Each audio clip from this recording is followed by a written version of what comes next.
اللہ کے بندوں سے پیار کریں لیکن اللہ کی رضا کے لیے کریں، دنیا داری کے لیے نہیں، نمود و نمائش کے لیے نہیں، صرف اس لیے اس کی خدمت کریں۔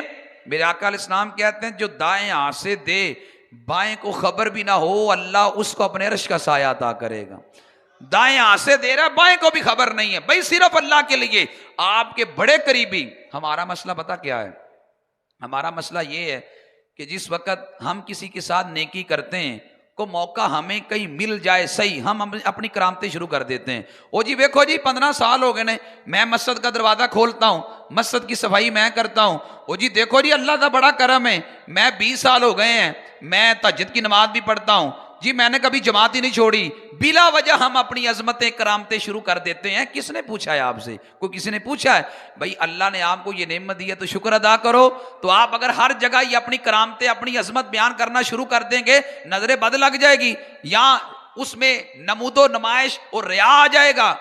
کام کریں اللہ کی رضا کے لیے۔ جو بات عرض کرنے لگا ہوں اس بات کو ذرا دل پہ لکھنا۔ حضرت عبداللہ بن مبارک بہت بڑے امام ہیں۔ عبداللہ بن مبارک ان کو کہتے ہیں امیر المومنین فی الحدیث، یعنی حدیث میں امیر امام بخاری کے استادوں میں آتے ہیں۔ عبداللہ بن مبارک اکثر طور پہ شہر طرطوس میں آیا کرتے تھے، یہاں سے گزرا کرتے تھے۔ یہاں شہر طرطوس کا ایک علاقہ رکا، رکا کے مقام ایک نوجوان بیٹھتا تھا، وہ جب عبداللہ بن مبارک کو دیکھتا نا دوڑ کے آگے بڑھتا اور کہتا ہے حضور ایک مجھے حدیث سنا دیں۔ حضرت عبداللہ بن مبارک اس کو ایک حدیث سنا دیتے، سنیں دل پہ لکھیں اس کو۔ عبداللہ بن مبارک اس کو ایک حدیث سنا دیتے۔ عبداللہ بن مبارک اس سے پیار ہو گیا، نوجوان سے حدیث سنتا تھا۔ عبداللہ بن مبارک نے جب بھی سفر پہ آنا اس کو حدیث بیان کر کے پھر آگے جانا۔ حضرت عبداللہ بن مبارک دن آئے تو نوجوان بیٹھا نہیں ہے۔ آپ نے لوگوں سے پوچھا بندہ کدھر گیا ہے؟ لوگوں نے کہا حضور جیل میں ہے۔ فرمایا اس نے کیا کیا ہے؟ لوگوں نے بتایا حضور اس نے کسی کا 10,000 درہم قرضہ دینا تھا، قرضہ بیچارہ نہیں دے سکا تو اس نے جیل میں اس کو ڈلوا دیا۔ عبداللہ بن مبارک چلے گئے۔ حضرت عبداللہ بن مبارک رحمت اللہ تعالی اگلے ماہ دوبارہ آئے، آپ نے دیکھا نوجوان ادھر نہیں ہے۔ آپ نے پوچھا کس کا قرضہ دینا تھا؟ لوگوں نے کہا حضور فلانے بندے کا۔ عبداللہ بن مبارک نے اس کو بلایا، بلا کر فرمانے لگے یار جس بندے کو تو نے جیل میں ڈالا ہے میرا رشتہ دار کوئی نہیں، فرمایا میرا خون کوئی نہیں، فرمایا میرے ساتھ اس کا دنیاوی رشتہ کوئی نہیں، ہاں میں رب کے لیے اس سے پیار کرتا ہوں، اس کا قرضہ میں تجھے اگر دے دوں لیکن میری ایک شرط ہے۔ اس نے کہا حضور آپ کی شرط کیا ہے؟ عبداللہ بن مبارک فرمانے لگے کہ اس کا قرضہ میں دے دیتا ہوں، شرط یہ ہے کہ تو نے میری زندگی میں اسے بتانا نہیں ہے کہ قرضہ میں نے دیا ہے۔ او یار اللہ کے بندے ایسے بھی ہوتے ہیں۔ فرمایا قرضہ میں دوں گا، شرط میری یہ ہے کہ تو نے بتانا نہیں ہے۔ اس نے کہا حضور مجھے پیسوں سے غرض ہے میں نہیں بتاؤں گا۔ عبداللہ بن مبارک نے قرضہ دے دیا، بندہ اگلے دن جیل سے باہر آ گیا۔ اس نے پوچھا مجھے جیل سے باہر کیوں نکالتے؟ اس نے کہا تیرا قرضہ ہو گیا ہے۔ وہ کہنے لگا میرا اتنا بڑا قرضہ کس نے دیا ہے؟ یہ نہیں بتانا جی کس نے دیا ہے۔ اس نے منت سماجت کی یار بتا تو دے کس نے دیا، بتانا نہیں جی کس نے دیا ہے۔ وہ جیل سے باہر آ گیا۔ اگلے ماہ عبداللہ بن مبارک آئے، نوجوان بیٹھا ہوا ہے، حدیث بیان کی۔ فرمایا پہلے کدھر تھا؟ حضور جیل میں۔ کیسے باہر آیا ہے؟ عبداللہ بن مبارک کو کہتا ہے حضور اللہ کا بندہ میرا کو قرضہ دے گیا ہے۔ تو فرمایا اللہ کا بندہ کو دے گیا تیرا قرضہ، تو اس کے لیے دعا کر۔ حضرت عبداللہ بن مبارک کہنے لگے جب اس نے سنا کہ اللہ کا بندہ میرا کو قرضہ دے گیا ہے تو کہنے لگا حضور اگر مجھے پتا چل جائے نا وہ بندہ کون ہے، حضور میں ساری زندگی اس کی غلامی کروں کہ میرا قرضہ دے گیا ہے اور بتاتا بھی نہیں ہے وہ ہے کون۔ عبداللہ بن مبارک کہنے لگے یار جو بھی ہے اس کے لیے دعا کیا کر، بتایا نہیں ہے۔ یہاں تک کہ عبداللہ بن مبارک کا انتقال ہو گیا۔ یہ بندہ گیا اس کے پاس جس کو قرضہ دیا تھا، اب بتا دو میرا قرضہ کس نے دیا تھا؟ اس نے کہا یہ جو مرا ہوا بندہ پڑا ہے اسی نے زندگی میں تیرا قرضہ دیا تھا۔ وہ روتا تھا، چیخے مارتا تھا، کہتا تھا کاش زندگی میں پتا چلتا اس نے اتنا بڑا میرے ساتھ احسان کیا، میں اس کے ساتھ محبتیں اور بانٹتا، میں اور اس کے ساتھ پیار کرتا، اتنی بڑی میرے ساتھ نیکی کر گیا۔